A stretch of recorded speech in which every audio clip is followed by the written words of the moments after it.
जिस खिलाड़ी को रोहित शर्मा और गौतम गंभीर ने भगाया, उसी खिलाड़ी ने ब्रिस्बेन टेस्ट मैच में टीम इंडिया को बचाया। जी हां, बॉर्डर गावस्कर ट्रॉफी के तीसरे टेस्ट मैच जो कि ब्रिस्बेन के गाबा मैदान में हो रहा है, उस मैदान में भारतीय टीम अपनी पहली पारी में भले ही संघर्ष कर रही हो, भारत के टॉप ऑर्डर का हर एक बल्लेबाज दहाई के आंकड़े को पार करने में संघर्ष कर रहा हो, भले ही कोई बल्लेबाज 10 रन से ज्यादा न बना पाया हो, लेकिन उसी मैदान की उसी पिच पर भारत का यह बल्लेबाज न सिर्फ एक छोर डांटे खड़ा रहा, बल्कि काफी हद तक उसने भारत को बचाने का प्रयास भी किया। जी हां, मैं बात कर रहा हूं केएल राहुल की, जिसके साथ की हमेशा ही गौतम गंभीर और कप्तान रोहित शर्मा ने स्टेपनी की तरह व्यवहार किया। कभी ओपनर नहीं है तो ओपनर बना दो, कभी नंबर 5 पर पहुंचा दो, नंबर 4 पर पहुंचा दो, नंबर 6 पर पहुंचा दो, विकेट कीपर नहीं तो विकेट कीपर कर दो। और तो और अगर टीम हार जाए तो सारा ठीकरा भी इसी खिलाड़ी पर फोड़ दो और टीम से बाहर भी कर दो।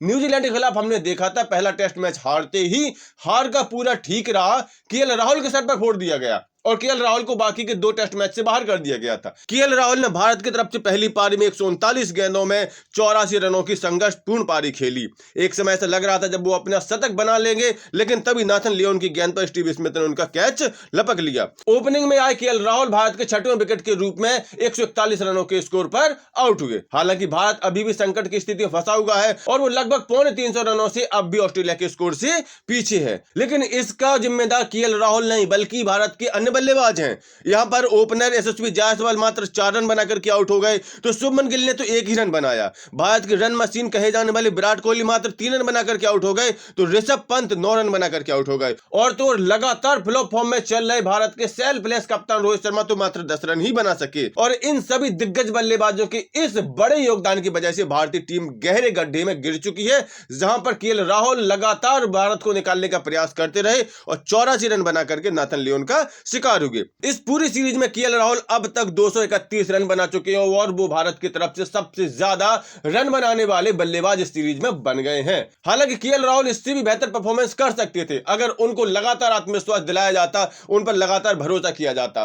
पिछले कुछ सालों में हमने देखा केएल राहुल के साथ स्टेपनी की तरह व्यवहार हो रहा है। अगर यहां पर पिछले कुछ सालों से केएल राहुल पर लगातार भरोसा जताया जाता, जैसा कि यशस्वी जायसवाल के बारे में कहा जाता है कि नहीं वो ओपनर ही है, शुभमन गिल को कहा जाता है कि नंबर 3 के बल्लेबाज हैं, विराट कोहली को कहा जाता है नंबर 4 के बल्लेबाज हैं, ऐसा ही भरोसा ऐसा ही सम्मान अगर केएल राहुल को लगातार दिया जाता तो मैं इतना दावे के साथ कह सकता था कि पिछले 4-5 साल में जो विराट कोहली ने नहीं किया वो केएल राहुल कर सकते थे। अगर हम मौजूदा बॉर्डर गावस्कर ट्रॉफी की बात करें तो यहां पर भी केएल राहुल लगातार अच्छा प्रदर्शन कर रहे हैं। उनके आत्मविश्वास को जितना ही कुचलने का प्रयास किया गया वो उतना ही बाउंस बैक होकर के आए और लगातार अच्छा प्रदर्शन करके टीम इंडिया की जीत में योगदान देने का प्रयास किया। यहां पर उनकी पिछली 6 पारियों की बात करें तो पहले टेस्ट मैच की पहली पारी में उन्होंने 26 रन बनाए थे, जबकि दूसरी पारी में 77 रन बनाए थे। इसके बाद प्रैक्टिस मैच में उन्होंने नाबाद 27 रन बनाए थे और रिटायर्ड हर्ट होकर के गए थे। इसके बाद दूसरे टेस्ट मैच में उन्होंने पहली पारी में 37 रन बनाए थे, हालांकि दूसरी पारी में जरूर वो 7 रन पर आउट हो गए थे और अब इस तीसरे टेस्ट मैच की पहली पारी वो 84 रन बना करके आउट हुए हैं। तो यहां पर इस तरह से 231 रन कुल बना चुके हैं अब तक इस सीरीज में केएल राहुल, और निश्चित तौर पर हमें आगे भी केएल राहुल के प्रदर्शन में ऐसा ही शानदार परफॉर्मेंस देखने को मिलेगा।